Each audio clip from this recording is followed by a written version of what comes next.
ท่วมรถกระไพโอ้ยเมืองสารวันแขวงสารวันน้ำเริ่มเข้าบ้านละเริ่มที่เข้าตัวเทศบาลแขวงแล้ว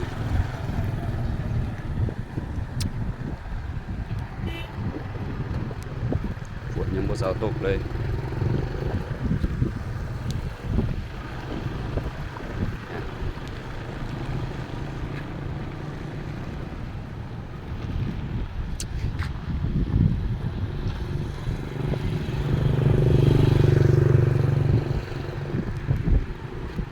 บ่เซาตกไปมีท่วมแท้ๆสารวัน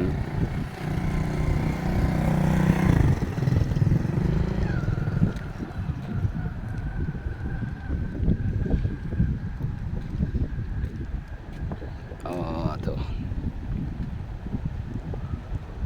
การน้ำเริ่มเข้าแล้วทางบ้านพลบกว่ะ